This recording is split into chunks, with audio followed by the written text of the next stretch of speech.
Elu24 on absoluutselt otse Salme kultuurikeskusest, kus meelelahutusauhinnad on kohe-kohe algamas. Hetkel siis veel külaliste saabumine ja ma mõtlesin, et püüaksid kinni mõned värvilised, sulelisemad ja miks mitte huvitavamad inimesed. Ja üks inimene, keda ma kohe siis niimoodi nurgas näen, on loomulikult Kristel Aaslaid. Ja Anna muide, kes on vahepealsel ajal väga palju kilosid Tere, Kristel! Tere! Kuidas on tulla siia üritusele ilma, et sa ise oled nüüd üle pika aja nomineerimata lausa? Rahulik. Täitsa rahulik. Mõnus on teistele pöialt hoida, mitte et eelmine aasta oleks ainult endale pöialt hoidnud, aga mõnus siuke rahulik on olla. See on selline üks aasta sündmusi, kus peab ikka kohal käima ja üks asi, mis Kroonika-pidusid on ikka aastast aastasse iseloomustanud, on see, et on mingisugune stiil. No kui palju sina oled täna lähtunud? No ma natukene üritasin lähtuda, tegin meigis natukene selliseid valikuid, et ma ei tea, ma vaatasin piltide järgi, et nad tegid siukest asja, siis ma mõtlesin, et hea küll, pintslid käiku ja proovime ka. Nii et natuke ikka uurisin ja vaatasin. Ja kleit pärineb? Funkadeelikust. Nagu ikka kõik väga siuksed teistmoodi ja ägedad asjad. Emakapist leida ei õnnestunud midagi? Emakapp on nii kaugel, kes sinna jõuab joosta. Emakapis jah, kahjuks ei jõudnud rüstata, nii et pidin omapäi hakkama saama. Väga tore, vaatame siit edasi. Tere, Anna! Tere! Kuidas sinul, kas sa oled tulnud ka 60-ndates või oled täiesti nii-öelda dress-code'ta üritusele saabunud? Ma ütlen ausalt, et mul oli võte, et ma just peale võtet tulnud siia, ma ei jõudnud mitte midagi teha. Sina oled viimasel ajal pajatanud sellest, et sa oled kaotanud kas 40 kilo? 50. 50 ossa! No vot see on küll nagu uskumatu, aga ütle, kas sul üldse riidekapis leidubki õiges suuruses riided või kui palju, milline osa sinu riidekapist on tulnud juba välja vahetada? No muidugi 100% kõik maha ja kõik on uus, kuna kõik, mis oli, ei lähe teistpidi, läheb väga suur on, jah. Kas nüüd oled saavutanud oma ideaalkaalu või on veel kuhugi sul liikuda? Nüüd Peepu pähliks teed ja siis korras, jah, et mulle meeldib kõik, mis on.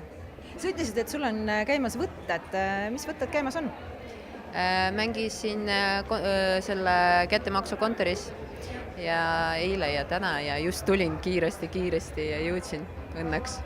Aga edaspidi teeme vist krimi koos Veikoga TV3-s. No väga tore igal juhul, ilusat peo jätku ja edukat treenimist! Aitäh! Kui me nüüd liigume siin veel edasi, millised kaunitarid, millised kõik põgenevad muidugi mingil põhjusel mu eest, aga olgu. Vaatame, kas me leiame siit reast ehk... Tervist! Tere! Kust pärineb nii imelus? Oi, me oleme nagu täitsa kohe toonis kokku leppinud. Me oleme toonis. Kust pärineb tänane dress? Lilli Ahilo. Nii et kusagilt omast riidekapist või ema riidekapist leida ei õnnestunud? Eesti omast riidekapist kallis abikaasa tegi sünnipäevakingituse.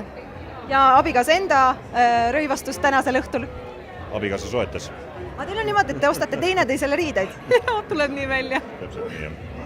Kas naiste rahvale riided osta on kerge või raske ülesanne? Paned raske küsimuse ette mind. Sa ei julge öelda? Ma tegelikult tean, mida ta tahab ja kust osta.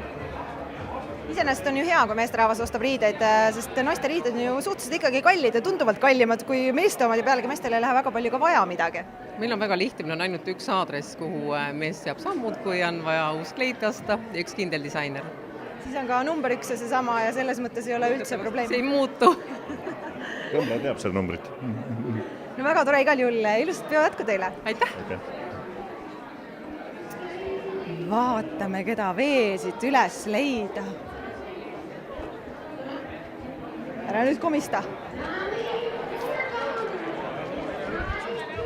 Sa komistad siia otsa. Oi, tervist! Tere!